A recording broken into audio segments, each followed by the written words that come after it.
What's going on, guys? Coach Hayden here with Steel Strength Training, and in this video we're going to be talking about training and pain.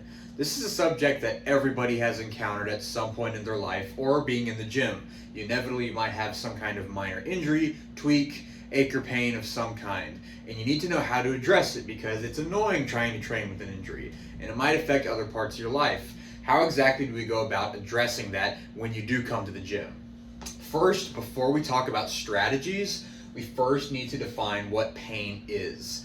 And I know we don't have to have like a raise of hands or anything if anyone knows what pain is. Everyone knows what pain is, but it's important to talk about the functional definition and the way that it's understood in the scientific literature. And I gave a brief definition that kind of encapsulates most of that. Pain is an experience, usually a negative one, which prompts behavioral changes to protect us from perceived threats. So, when you stub your toe, or if you drop something on your foot and you feel that shock of pain, it's because your body is giving you these alerting signals that something might be wrong. Like, hey, I think you just dropped a 40-pound weight on your foot. That's not a good thing.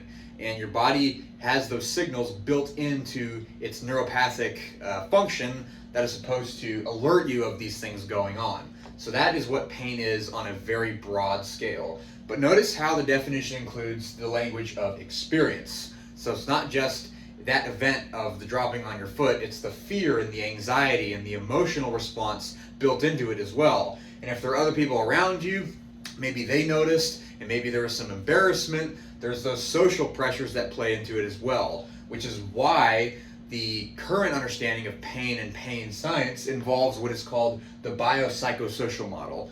It's a big mouthful, but all that means if you break it down to its parts is that pain in this case has bio-psycho and social, so biological, psychological, and social inputs or implications. So if you can think about that, breaking up that term, biological inputs, that could be anatomical changes. So if you break your femur, of course that's going to probably cause some pain. If you break any bone in your body, that's going to be affiliated with some sort of pain. Naturally speaking, everyone knows that. But there's also psychological inputs that can play into pain as well. That could be your own self-perception, your beliefs about what pain entails, which is a lot of what makes it difficult to overcome any pain experience, especially if it's long-lasting. It doesn't go away immediately. If it lingers for any period of time, it can be an emotional thing to deal with. That's why our own psychology plays into it as well. But also, as I mentioned, social factors can play into this. The types of signals or cues that people impose upon you that can influence the way that you perceive your overall pain experience. So this all plays into it. This is important as a backdrop because it then gives some appropriate context for what we can do about it, and how if you are experiencing pain, that doesn't necessarily mean that you need to go run to your doctor or go get an MRI or start to do what we call a freak out, where you're thinking there's got to be something horribly wrong, so I have to do all of these protective measures or preventative measures to make sure that everything is fine. But as you can see from the way we described our definition of pain, you might be looking in the wrong spot. And that type of frantic approach might be perpetuating the problem instead of addressing it in a way that is productive. And now we can talk about our strategies. So as I mentioned before, step one is don't freak out. Barring any instance where you've broken your femur, you stubbed your toe and you think you broke your toe, and it's like, okay, if it's swollen like a big purple balloon, you probably need to go to the doctor. But in other cases, most tweaks are very normal in training, and they are not worthy of freaking out, but they do deserve your attention.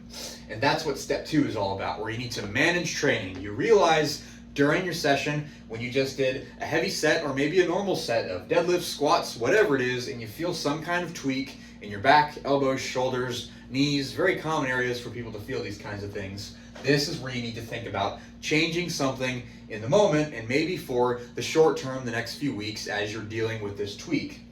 First thing that I like to talk about is load management.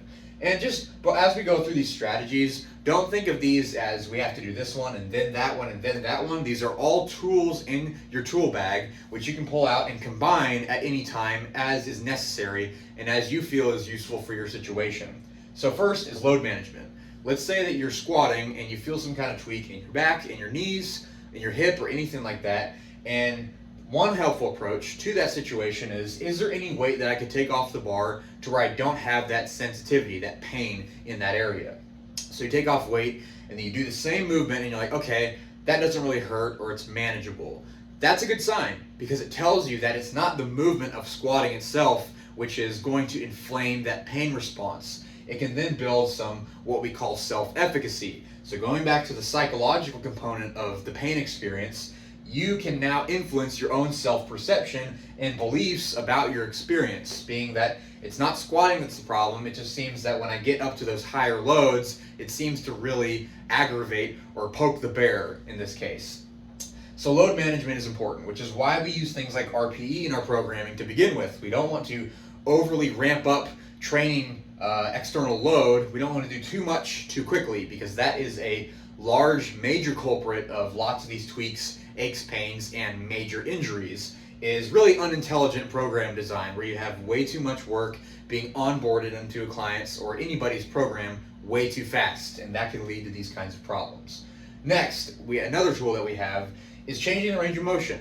Let's say that in that scenario where you're trying to take weight off the bar, you're just like, nope, doesn't matter how much weight I take off the bar, it still hurts that area to the extent where it's not productive to train, you're wincing or anticipating it all the time, which isn't a good habit to build. Maybe you want to try changing the range of motion. So let's say in the squat example, when you get to the very bottom, when you hit depth, let's say that that's where you feel the pain in your hip. What we might do is cut that part out of it. Let's say, okay, instead of squatting all the way down to depth, cut a couple inches off of it. Maybe we get those boxes that we have in the gym and slide them underneath the bar so that when you squat down, the plates rest on the boxes so that you're no longer going all the way down. Just anything that we can do to limit the range of motion and therefore avoid the super sensitive area. And then we might be able to load up the bar to a weight that is now productive to train hard in. And now, boom, we're back to training and we can now manage around the pain issue that may have caused you to freak out in the beginning, which is why this step is so important.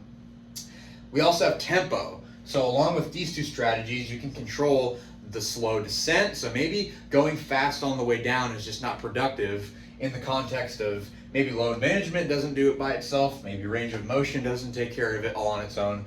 But if you go slower on the way down or maybe slower on the way up, depending on which direction you feel that sensitivity or that pain flare up, you can control the tempo of the movement to help make it less threatening.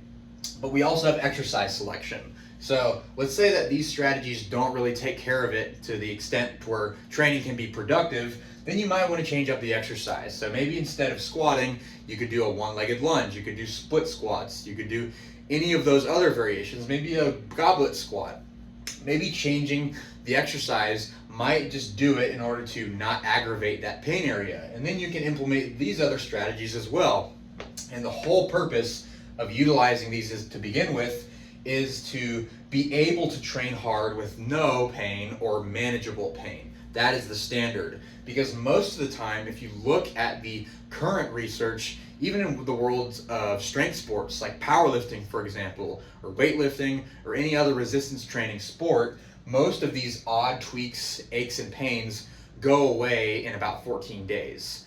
And to the extent that any physical damage did occur during those instances, that span of time well covers what would need to happen in order for that biological injury to heal up. And then you have just the residual that come after that sort of injury if it was significant. But this kind of approach just shows you how pain is a complicated thing. And often an example that I use to make a correlation with pain is hunger. So if you've ever been to a social event, if you go out to eat with your friends, let's say that you ate before, maybe like an hour before at home, and then you're out with your friends, and then you guys are going to, like, I don't know, Buffalo Wild Wings, and they're taking out the wings, and you got the fries, and everyone's got like a glass of beer or something, and you're just like, oh man, everyone's got all this nice food. Maybe I want to eat, now I'm hungry. So it's not always purely biological. There are also social inputs and psychological inputs that can influence our experience of hunger. Pain operates in a very similar way.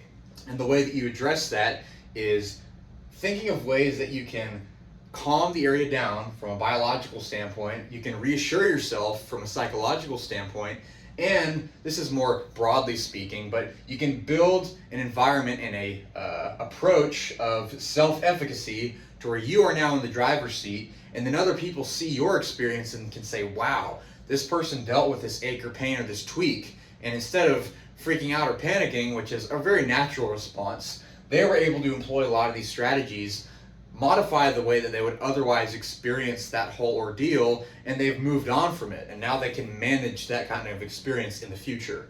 That is the ideal scenario, the scenario that we want to promote here at Steel, and the approach that we take all the time when we handle clients who have to deal with aches, pains, tweaks, or anything that would otherwise make training not as productive. This is definitely an approach that I want you guys to try out if you ever have any experiences with pain. It is very useful. Please give it a try and let us know if you have any questions. This is very common and it's something that we'd love to help you with. Catch you guys next time.